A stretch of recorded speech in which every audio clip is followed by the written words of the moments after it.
20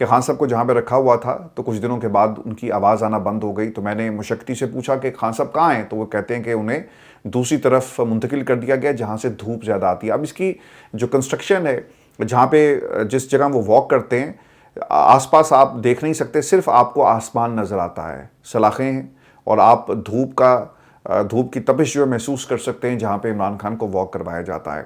وہ کبھی ہماری طرف بھی آ جاتا. مشکتی نے کیا کہا، یہ انجینئر محمد علی مرزا صاحب یہ کہتے ہیں کہ کبھی وہ ہماری طرف بھی آ جایا کرتا تو ہم اس سے تفصیلات پوچھ لیتے، ہم عمران خان کے حالات کے بارے میں پوچھتے کہ خان صاحب کیسے ہیں. تو وہی کہتے ہیں، وہ یہ بتاتا ہے کہ یہ ان پر احسان نہیں تھا، ان کے شیڈول میں یہ چیزیں طے تھیں. انہیں چکن وغیرہ کچا دیا جاتا تو مشکتی انہیں وہ پکا کر دے دیتا. لیکن 4 نومبر کے بعد ہم نے ان کی آوازیں نہیں سنی. میں ٹی وی پہ دیکھ رہا تھا تو مجھے لگا کہ شاید انہیں اب وہاں سے کہیں اور منتقل کر دیا گیا ہے. میں نے وہاں ڈیوٹی پر ایک بندے سے پوچھا کہ مجھے کنفرم کرو کہ کیا معاملہ ہے. تو اس نے کہا کہ خان صاحب دوسری طرف بیٹھے ہیں کیونکہ دھوپ دوسری طرف زیادہ آتی ہے، لہٰذا ان کو وہاں پہ منتقل کر دیا گیا. ایسا نہیں ہے کہ انہیں جیل میں بند کیا ہوا ہے. فجر کے بعد SOP کے تحت جیل کی چکی کھلتی ہے اور ہر قیدی باہر آ کر اپنی چکی پر آ جاتا ہے. اب یہ ان کا دعویٰ تھا. دیکھیں، جب سے یونائٹڈ نیشن نے یہ سوال پوچھا ہے پاکستان کی حکومت سے اور پھر انجینئر محمد علی مرزا کا یہ جواب دینا، آپ کو کیا کوئی اس میں کنیکشن نظر نہیں آتا؟ ہم محمد علی مرزا کی باتوں کا کیا یقین کریں؟ آپ کریں گے؟ اگر کریں گے تو کمنٹ سیکشن میں ضرور بتائیے گا. کم از کم میں سر یقین نہیں کرتا. ہم نے اس ملک کے اندر پچھلے 16-17 برسوں سے جو صحافت کی ہے، ہم نے پاکستان میں بیانیے بنتے ہوئے دیکھے. ہم نے جھوٹے گواہوں کو عدالتوں میں اپنی گواہی دے کر کسی مظلوم کے خلاف جو قانون ہے حرکت میں آتے ہوئے دیکھا، ججوں کو بکتے ہوئے دیکھا. یہاں پر اگر کوئی شخص باہر آ کر کہتا ہے کہ خان صاحب تے جی اتھے ماحول ہی ڈیفرنٹ ہے، دیسی ککڑ کھا رہے ہیں، حکومت کا بھی سر یہی بیانی ہے کہ دیسی ککڑ ان کو ملتا ہے، اور کروڑوں روپیہ عمران خان کھا گئے. یہی صرف آپ کو بیانیے کے اندر ملے گا. اور وہی انجینئر مرزا محمد علی صاحب جو ہیں باہر آ کر یہ کہہ رہے، وہ کہتے نا کہ خان صاحب کی بہنوں سے ملاقات کروائیں. جیل کے اندر وقت جو ہے وہ بہت مشکل سے گزرتا ہے. میں 3 مہینے میں رہ کر آیا. وہ شخص جو پچھلے 900 دنوں سے جیل کے اندر ہے، اس کے اوپر کیا بیت رہی ہوگی؟ حالات اچھے نہیں ہیں. اور یہ کہنا کہ جناب عمران خان کی ملاقات ہوتی ہے قید تنہائی میں رکھا ہوا، تو اس بیانیے کو کاؤنٹر کرنے کے لیے آپ نے ایک بیانیہ لانچ کیا ایک بندے کے ذریعے. تو سر یہ اس کی حیثیت ہے، اس پہ ضرور کمنٹ کر کے بتائیے گا کہ انجینئر محمد علی مرزا کی کیا کوئی کریڈیبلٹی رہ گئی ہے کہ اس کی بات کا یقین کیا جائے. اور وہ جو باتیں عمران خان کے بارے میں کر رہا ہے، میں کبھی بھی اتنی تفصیل کے ساتھ انجینئر محمد علی مرزا پر بات نہ کرتا، لیکن اس نے کچھ ایسی باتیں کہی ہیں جو اس کا دعویٰ ہے. اب اس کی حقیقت کیا ہے؟ اگر ہم حکومت کو دیکھیں، اقوام متحدہ کا مطالبہ دیکھیں، تو آپ کو پھر آہستہ آہستہ سمجھ آنا شروع ہو جاتا ہے کہ کیوں اس قسم کے بیانیے بنائے جاتے ہیں. دوستو، یہ بیانیے صرف اس کی حد تک محدود نہیں ہے. حکومت بھی یہ کہتی رہی، اور باہر جو صحافی ہیں جن کو عمران خان نے اپنا نائب بنا کر پاکستان کی عوام سے دوبارہ سے ریوائیول کے لیے، موبلائزیشن کے لیے ٹاسک دیا، ان کے سوالات بھی آپ کو ایسے ملیں گے. آپ یہ سوالات جو آج سہیل افریدی سے ہوئے، کیا آپ یہ مریم سے سوال کر سکتے ہیں؟ سر اگلے دن اس کو فارغ کر دیا جائے گا. یہاں پر تو ہمیں میڈم نے یہ بھی کہا، ان کے جو لیفٹ رائٹ پہ خواتین ہوتی ہیں، کہ آپ کو پتہ ہے نا کہ میری شکایت کا مطلب کیا ہے. اور پھر دیکھیں کیا ہوا کہ لوگوں کو ڈرا دھمکا کر، یعنی میڈم یہاں کر بیٹھ رہے ہیں کہ ان سے سوال نہ کریں ان کی طبیعت کے خلاف، ان کے خاندان کے بارے میں، ان کی سیاست کے بارے میں، ان کے باؤ جی کے بارے میں، وہ آتے کیوں نہیں ہیں، پاکستان کی عوام سے انٹریکٹ کیوں نہیں کرتے. کبوتر تو اڑائے، لیکن جو ہاتھ کے طوطے اڑے اس پر بات کرو. لیکن اس پر بات کوئی نہیں کر سکتا. اگر کرے گا تو آپ کو پتا ہے کہ میری شکایت کا مطلب کیا ہے. تو ہم نے یہ باتیں سنی ہیں. جب آپ اپنے مخالفین کو ایکسیپٹ نہیں کرتے تو آپ کے اور آمرانہ طرز حکومت میں سرکار کوئی فرق نہیں ہے. پاکستان کے اندر سر مزید کچھ باتیں آپ کے ساتھ میں شیئر کر دیتا ہوں. اور 2 چشم چراغ اب تو مجھے یہ کہنا پڑ رہا ہے، کیونکہ سر ہم تنگ آ چکے ہیں. ہم کب تک پاکستان کے اندر یہ مناظر دیکھیں گے؟ غریب سڑک پہ مر جاتا ہے، کسی کے ہیڈ لائن میں نہیں ہے، لیکن یہ ہیڈ لائن میں ضرور ہوگا کہ سہیل افریدی تم مذاکرات کی بات کرتے ہو کہ دھرنے کی بات کرو گے؟ تم عمران خان کے سچے سپاہی ہو، مریم سے کچھ سیکھا کہ نہیں سیکھا؟ مجھے تو حیرانگی ہے. جو منصور علی خان ہے وہ کہتا ہے بھائی ہمارا کہ آپ لاہور آئے، آپ لاہور سے واپس جا رہے ہیں تو آپ کیا لے کر جائیں گے؟ تو پھر آگے سے اگر سہیل افریدی جیسا بندہ ہوگا تو پھر وہ جواب بھی آپ کو ویسا ہی دے گا جیسا عمران خان اگر ہوتا تو عمران خان صاحب نے دینا تھا.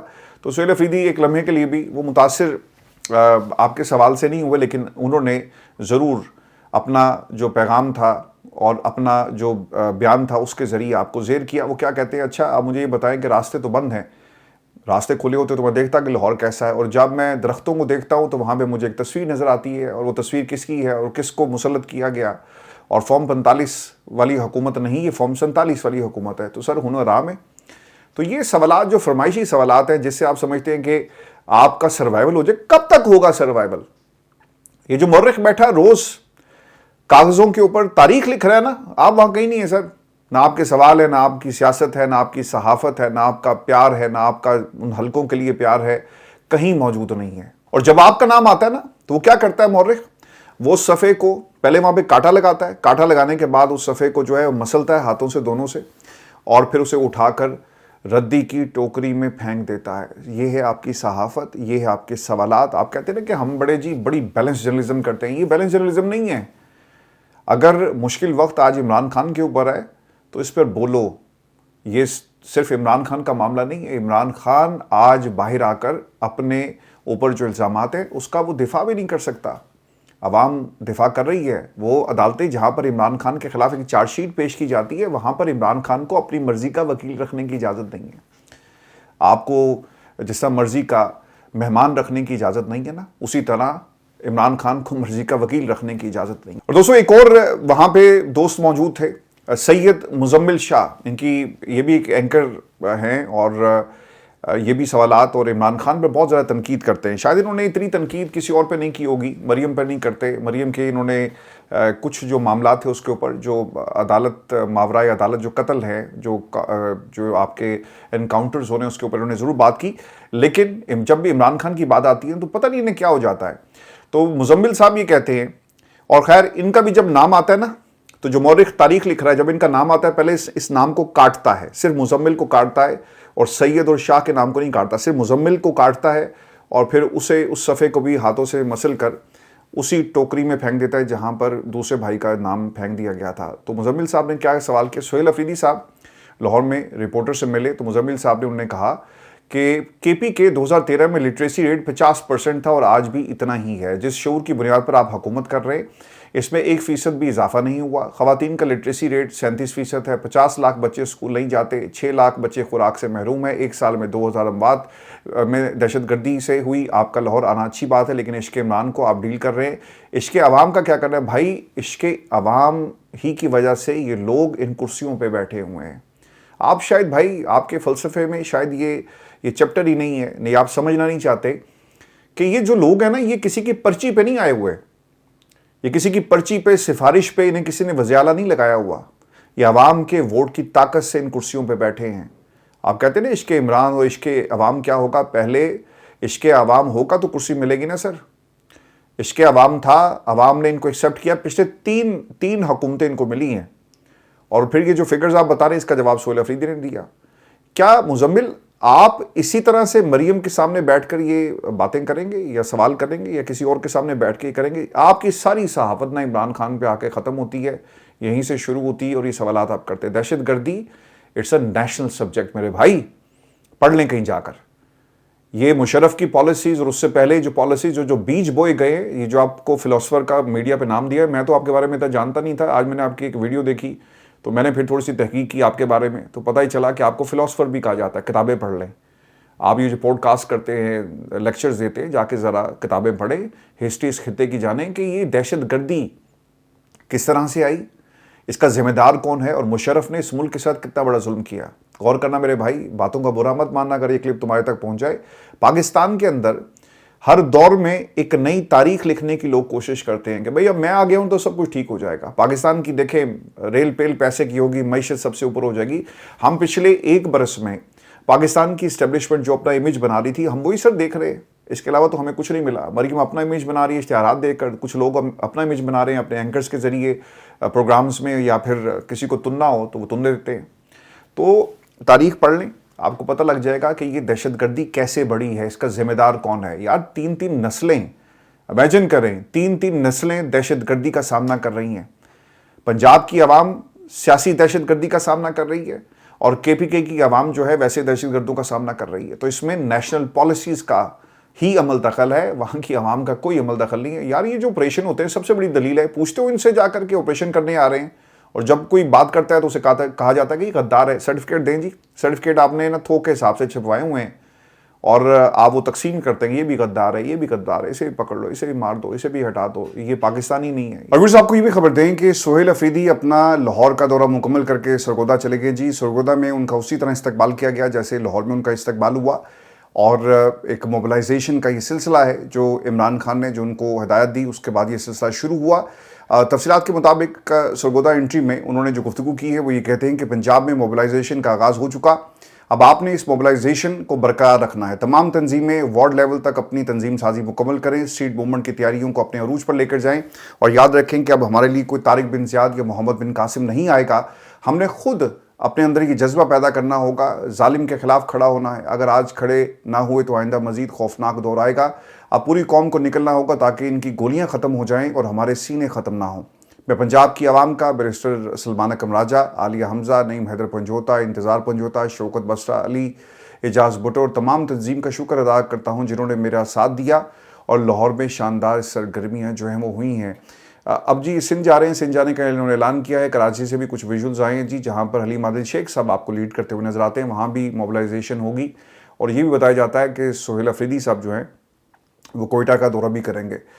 واپسی پر جی سہیل افریدی سرگودا میں انہوں نے وہاں پر ٹکٹ ہولڈرز اور پارٹی کارکنان سے ملاقات کی ہے، اور وزیر اعلیٰ سہیل افریدی کی شاداب ٹاؤن سرگودا میں جنید جہانگیر اور سلمان رضا کے گھر ان کے اہل خانہ سے ملاقات ہوئی ہے۔ دونوں اس وقت قید میں ہیں، اور وہاں سے سہیل افریدی جو ہیں واپس روانہ ہو جائیں گے۔ اب یہ ایک پورا زور لگا رہے تھے کہ کسی طرح سہیل افریدی صاحب کو جو ہے وہ روکا جائے، لیکن دوسری طرف آپ دیکھیں جی کہ مریم نواز ایئر فورس کا جہاز پکڑ کر وہ دبئی چلی گئی ہے۔ یہ ان کا نجی دورہ ہے، 2-3 دن وہ کہا جاتا ہے کہ وہاں پہ رہے، نواز شریف بھی ساتھ ہیں۔ اب اس کے بعد شاید وہ لندن چلے جائیں، لیکن اگر ایک وزیر اعلیٰ کے لیے جہاز حاضر ہے اور دوسرے کو آپ پنجاب میں گھسنے نہیں دیتے، اس کے لیے پروٹوکول اور باقی چیزوں کی اجازت نہیں ہے، تو دیٹ از اے ڈفرنس۔ اگر آپ اس کو کہیں کہ عوام نوٹ نہیں کر رہی اور آپ جو تفریق اور جو لکیر کھینچ رہے، تو میرا خیال ہے کہ آپ احمقوں کی جنت میں رہ رہے ہیں۔ جیسا جعلی فلاسفر سہیل افریدی کے سامنے بیٹھ کر جو باتیں کرتے ہیں، اسی طرح یہ جو عوام کے درمیان آپ ایک لکیر کھینچ رہے ہیں اور تفریق آپ پیدا کر رہے ہیں، عوام تو سر اس کو نوٹ کر رہی ہے۔